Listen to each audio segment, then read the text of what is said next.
Belo Horizonte nasce uma cidade eclética, na virada do século XIX para o século XX, até a chegada de dois arquitetos, o Luiz Signorelli e o Rafael Luberti, que já nos anos 20 e 30 começam a desenvolver uma arquitetura proto-moderna. Esse proto-modernismo ele era basicamente inspirado na arquitetura que começava a romper com o estilo eclético na Itália, e eles começam a criar prédios em Belo Horizonte que hoje a gente classifica como prédios Art Deco. Então esse rompimento que acontece com esses dois arquitetos é interessante porque eles são os primeiros a ter a iniciativa de criar a Escola de Arquitetura de Belo Horizonte, que na época não era vinculada ao FMG e foi a primeira escola de arquitetura independente a ser criada no Brasil. E ao mesmo tempo o Francisco Inácio Peixoto constrói em Cataguases uma casa modernista que rompe também com toda a tradição mineira da arquitetura. E a gente tem uma coisa muito interessante que é a primeira encomenda do mobiliário moderno realmente brasileiro, que foi feita para essa casa de Cataguases. O Joaquim Tenreiro, que era um português, ele é chamado para desenhar um mobiliário que rompa com tudo que estava sendo feito até então para as casas de classe média alta no Brasil. E isso acaba criando, em Minas Gerais, um marco muito grande, que é Niemeyer e Tenreiro juntos, em Cataguases, em Belo Horizonte, Niemeyer com a construção da Pampulha, mostrando que a arquitetura havia mudado. Que as pessoas começaram a querer casas modernas, né? E juntamente com a escola de arquitetura se estabelecendo, a gente tem a formação de arquitetos muito interessantes.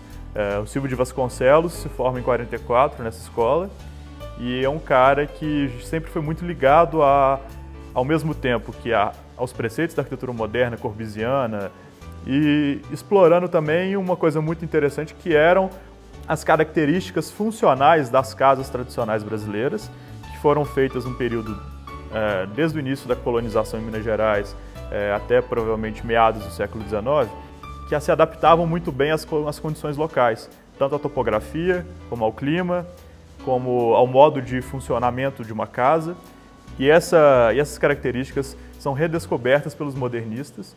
No geral, tinham essa tendência a entender melhor esse passado colonial e enxergar como aquilo podia se adaptar a essa nova arquitetura que eles estavam fazendo.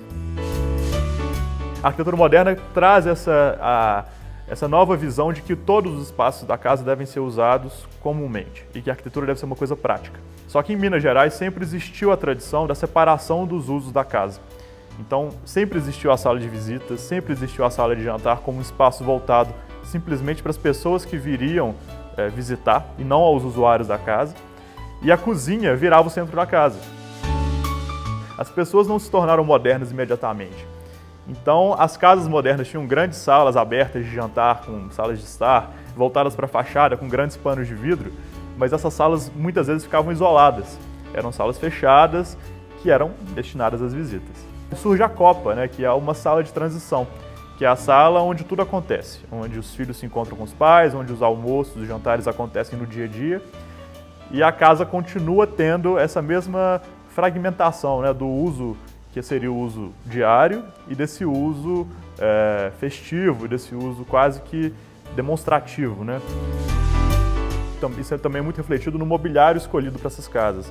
As casas modernas em Belo Horizonte, essa sala de estar e a sala de jantar normalmente eram mobiliadas com móveis modernistas. Desde que o Tenreiro fez essa primeira casa em Cataguases com mobiliário moderno, ele se desvencilhou completamente da construção desse mobiliário de época que ele fazia anteriormente. Então essas casas eram muitas vezes mobiliadas por ele, a parte social da casa, mas a parte íntima da casa continuava tendo móveis ainda tradicionais. Então era muito comum a gente ver uma sala inteira moderna, a casa modernista, e o quarto do casal com uma cama Chippendale, como acontece na casa do JK na Pampulha. Que o modernismo chegou com a arquitetura, mas as pessoas levaram um tempo até incorporarem isso como um modo de vida. Na época, as publicações de arquitetura, elas tinham um enfoque grande Rio e São Paulo. Só que com esses arquitetos paulistas e cariocas vindo a Minas Gerais construir casas e edifícios por aqui, Minas também passou a figurar nessas revistas com essas edificações. A partir dos anos 60 já tem a volta da incorporação nessas decorações nesses interiores modernos de um mobiliário tradicional. E a partir de um certo ponto, Belo Horizonte passou a ter lojas que vendiam móveis, tanto desses designers, dos que não possuíam loja em Belo Horizonte, e também a produzir móveis inspirados nessa produção moderna. E o móvel modernista hoje, especialmente o brasileiro, ele é extremamente valorizado.